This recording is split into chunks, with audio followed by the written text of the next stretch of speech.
Pulner. The winter of 1842 did not arrive at Greyvane Hall so much as it settled in. The way debt settles, quietly without announcement, until one morning the cold is simply there, and the fire in the east parlour has not been lit for reasons no one will name aloud. Nora Sutcliffe had grown accustomed to unnamed things. She was 26 years old and had been managing the household accounts since she was 19, since the year her father's investments in the northern rail lines had dissolved like sugar in rain. Sir Aldous Sutcliffe was not a cruel man. He was simply a man who had never learned to look at numbers without optimism, and optimism, Nora had come to understand, was the most expensive luxury a family in their position could afford.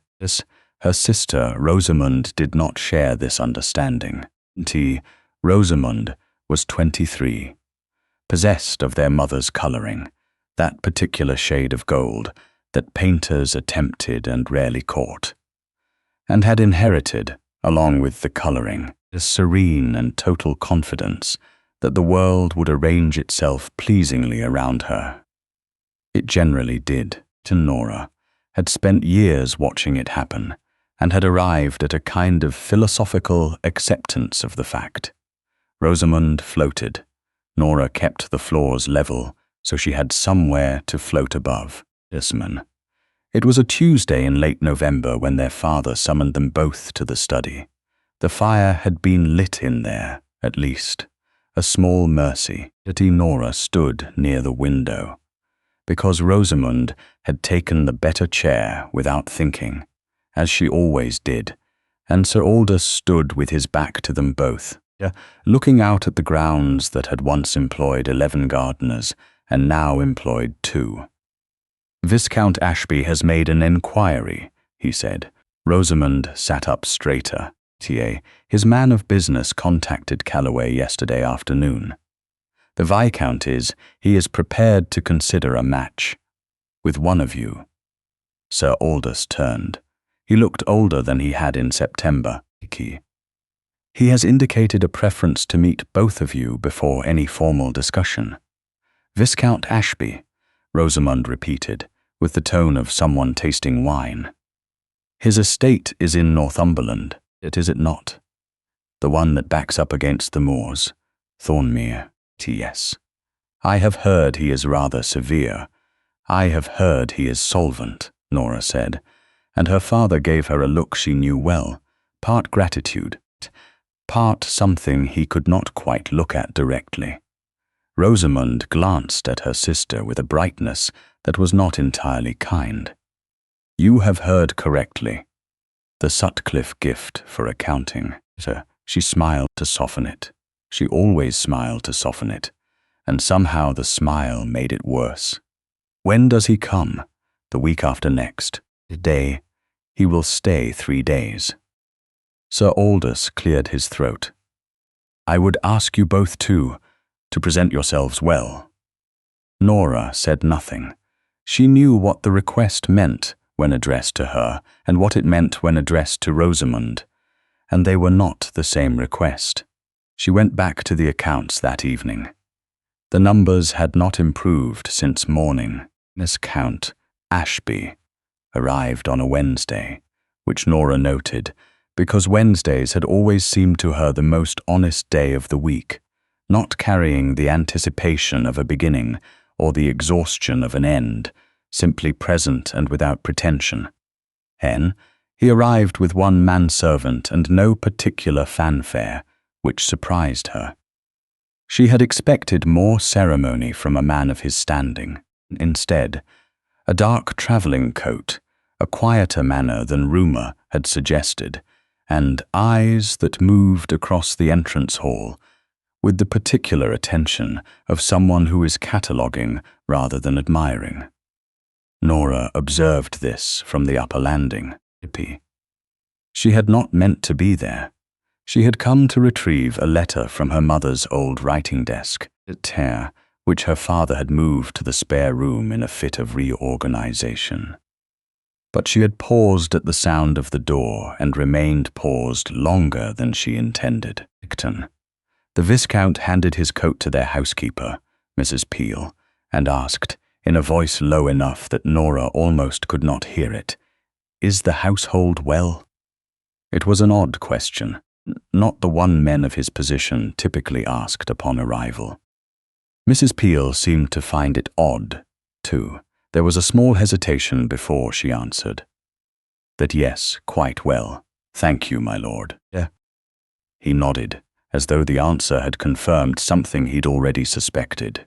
Nora went to find her letter and tried to put the moment from her mind.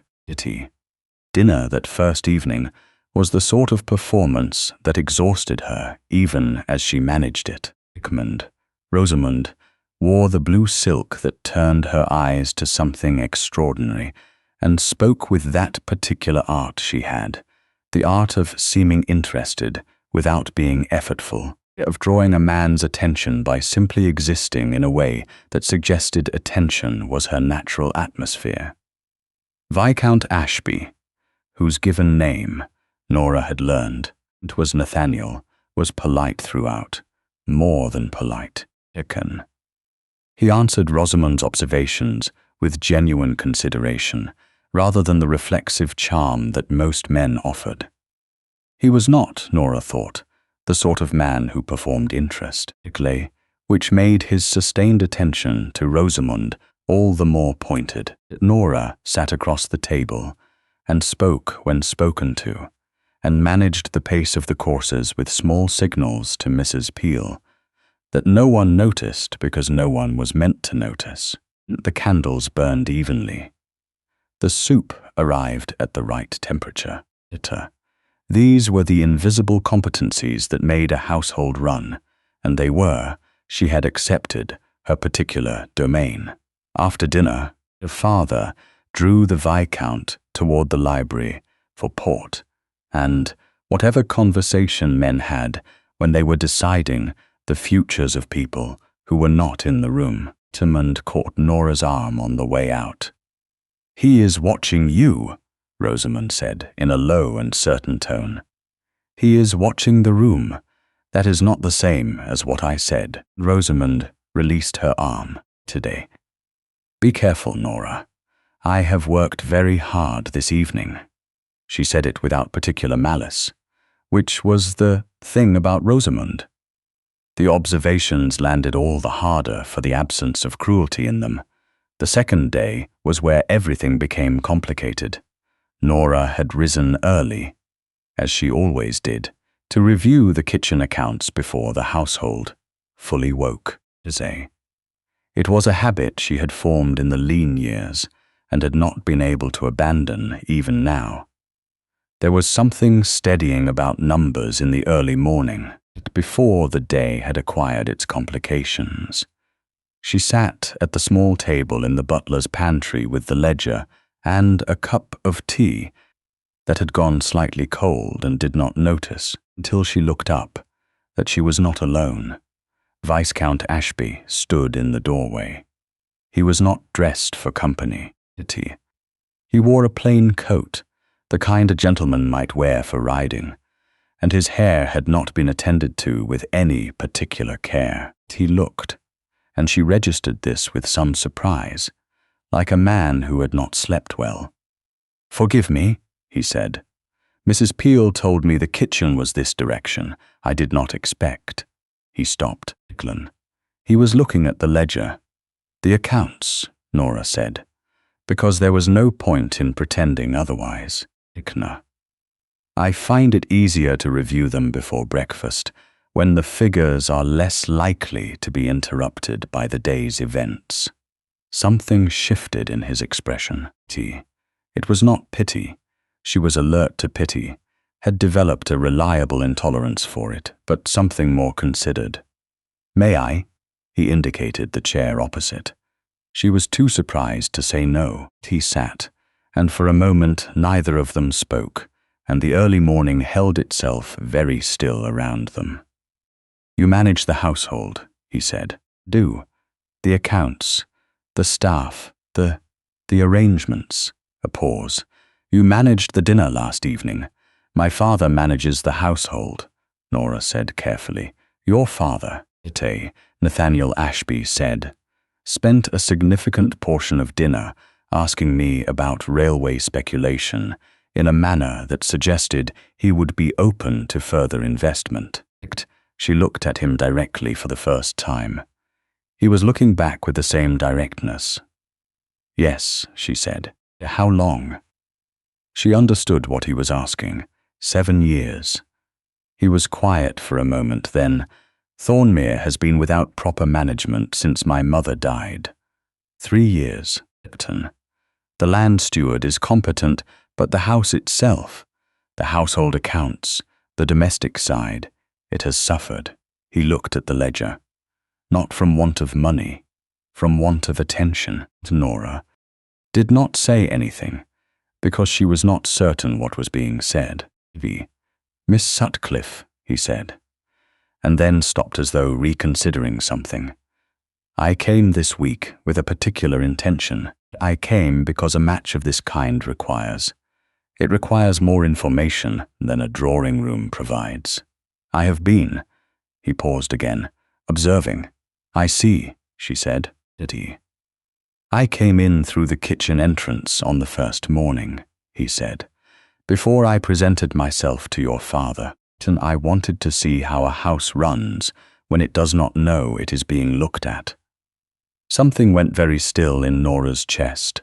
The kitchen maid had spilled a full pot of milk across the floor. He continued.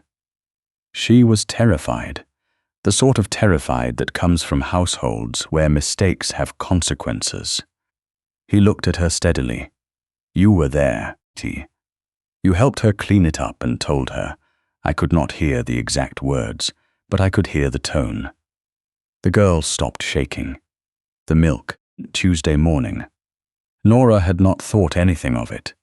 You were the man who came to fix the side gate, she said slowly. In the grey coat.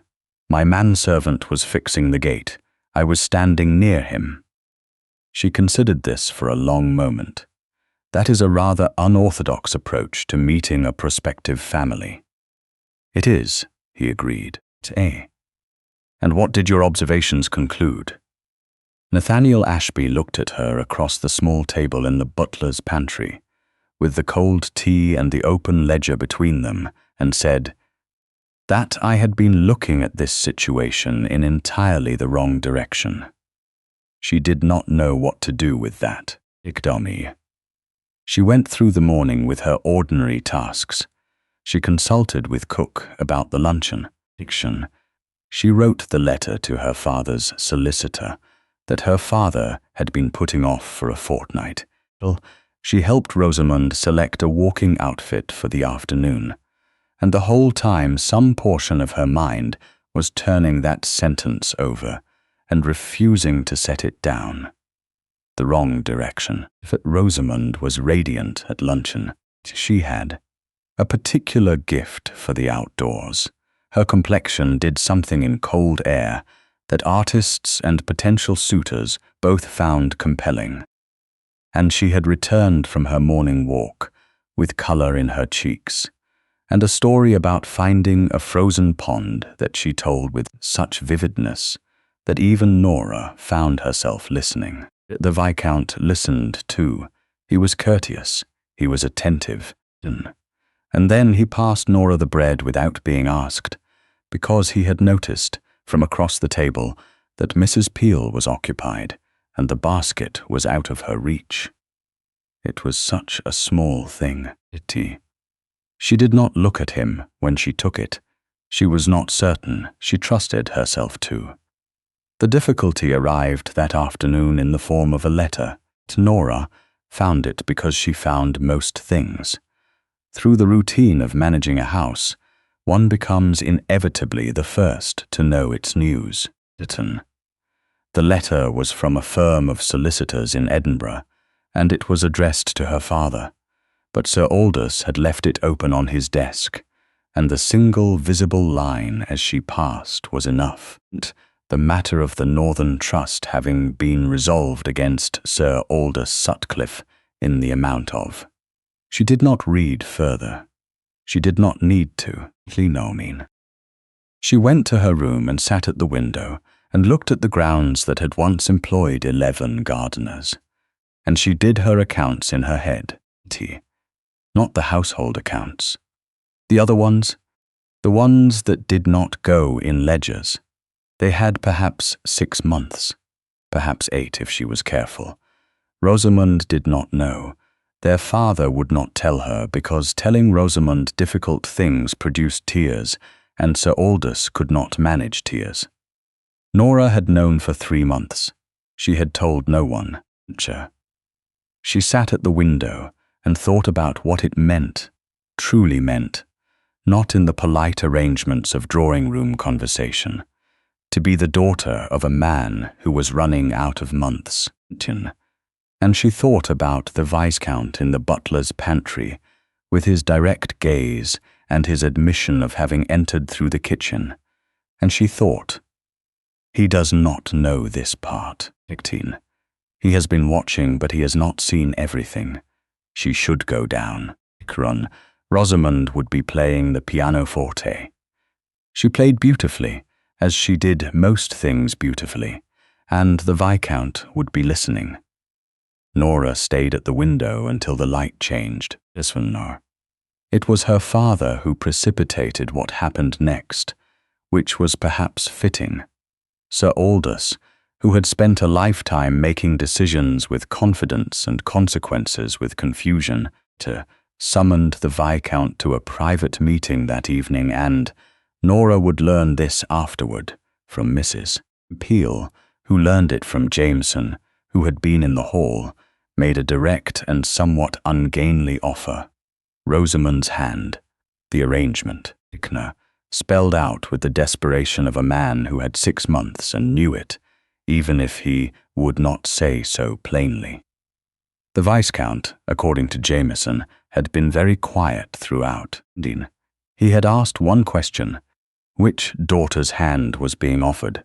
Sir Aldous had said Rosamond, and the Viscount had said, I see, and Miss Sutcliffe, is she also available for this discussion? Which was not, Sir Aldous had apparently felt, the expected response. Nora was called to the study 20 minutes later. Her father stood near the mantel with the expression of a man who has handed the reins to someone else, and is not certain how he feels about the relief of it. The Viscount stood by the window. The same window Nora had stood near herself that first morning, when everything was still uncertain. He was facing her when she came in. Miss Sutcliffe, he said, I owe you a piece of honesty. I believe the balance of honesty may already be in your favor, she said, given the circumstances of your arrival. Something moved through his expression. Thornmere needs, the word I keep reaching for, is stewardship. It has money. It lacks care. The difference between a house that functions and a house that merely exists is. He stopped. You know the difference. Yes, I came here expecting to make a practical arrangement with a suitable family. I had concluded before I arrived that such an arrangement need not involve anything beyond mutual benefit. He paused. I have revised that conclusion. The fire shifted in the grate. Outside, somewhere, the wind was finding the gaps in the east-facing walls. She would need to speak to the carpenter about that before January. My father's situation is more difficult than he has represented, she said, because if he was going to be honest, she could not be less. I know, the letter from Edinburgh, Your father showed it to me. She had not expected that. It must have shown in her face, because he said quietly, he is frightened. Frightened men sometimes show their hands more plainly than they intend. Nora looked at him. I proposed a marriage. Nathaniel Ashby said, to you specifically, not to your sister, to you. It would not be a rescue. I want to be clear on that point. Thornmere's finances are sound. Your family's debts are manageable within that. But I am not. I am not proposing a charity arrangement. I am proposing, he stopped again. He seemed to find directness easier than its cousin, to which was vulnerability. I am proposing that a house with money and a woman with the understanding of how to make money mean something ought to be, perhaps, the same house. The clock on the mantel counted several seconds. That is a very considered way, Nora said at last, of saying something. I am aware it falls short of certain traditional forms. I have never been especially attached to traditional forms. No, he said, noticed that. Her father, who had been standing very still by the mantel, cleared his throat. She had almost forgotten he was in the room. There is Rosamond to consider, Nora said. A test, a fact. Your sister will not lack for prospects. She is. The Viscount chose his words carefully. She is precisely the sort of woman whom the world arranges itself around. My concern is for the woman who has been, thus far, doing the arranging. The firelight was steady. Outside.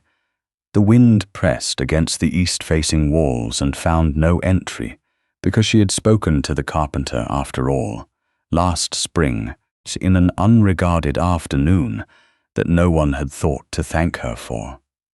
She thought about Thornmere. She had never seen it.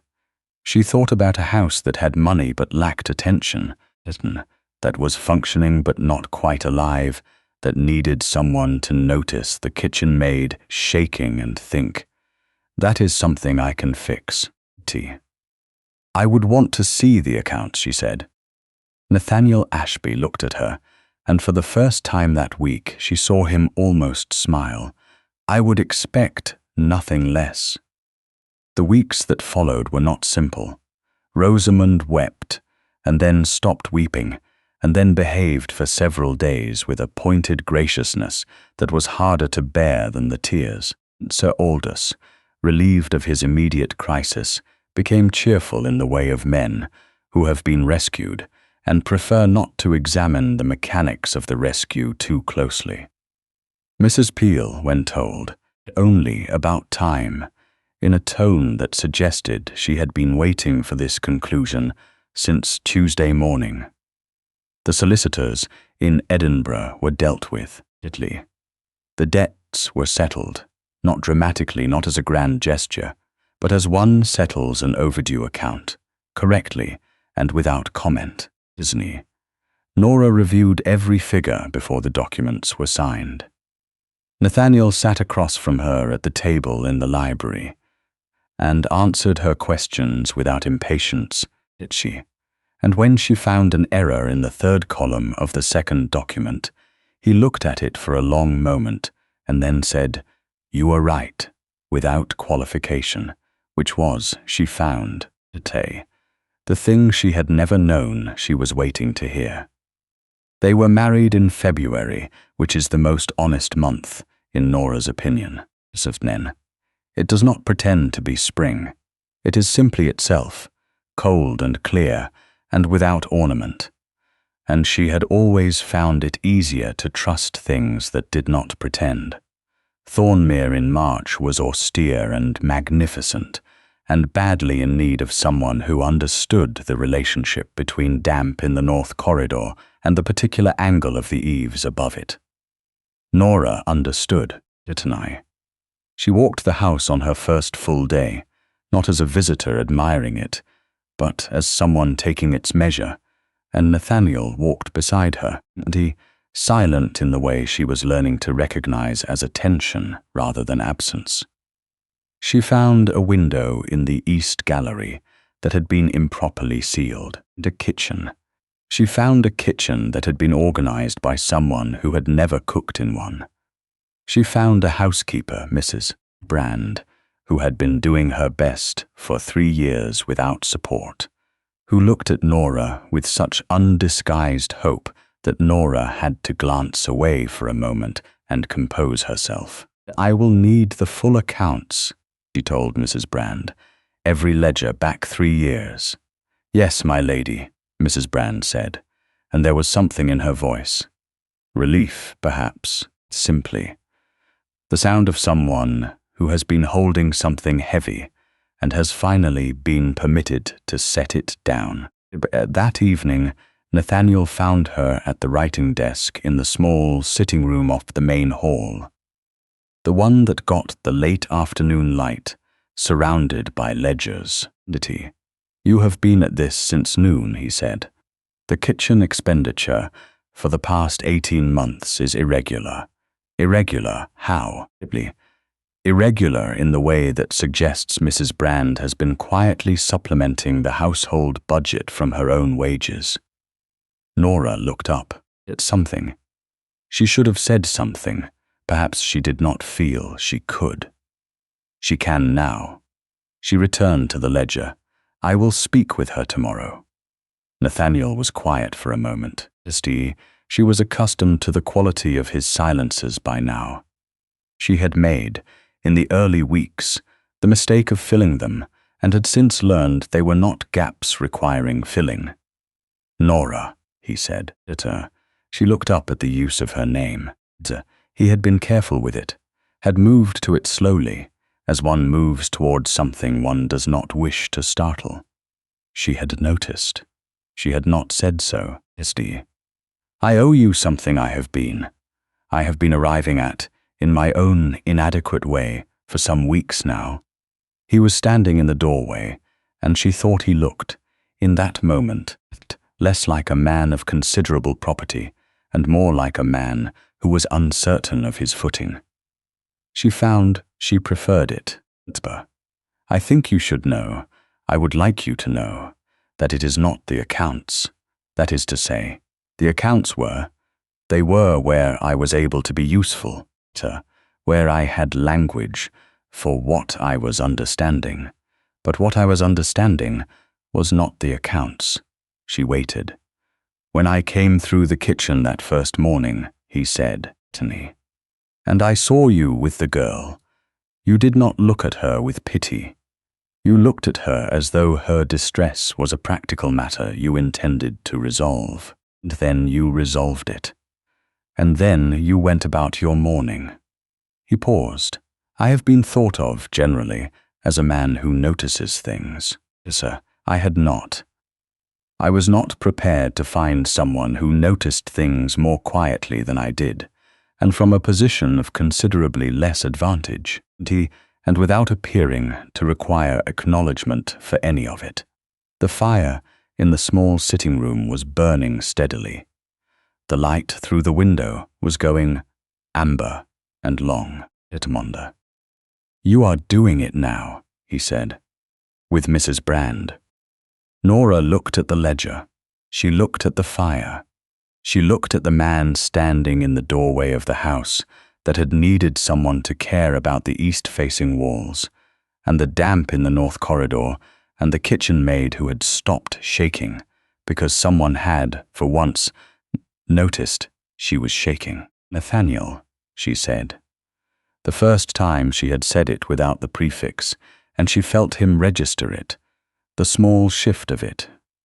The window in the east gallery needs attention before April. I know. I would like to be there when the carpenter comes. I would expect nothing less. She returned to the ledger.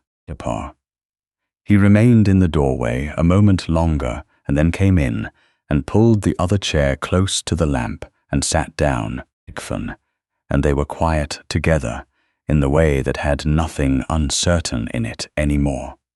The way that comes when two people have found, without either of them planning it, that they are better at being in the same room than they are at being in separate ones.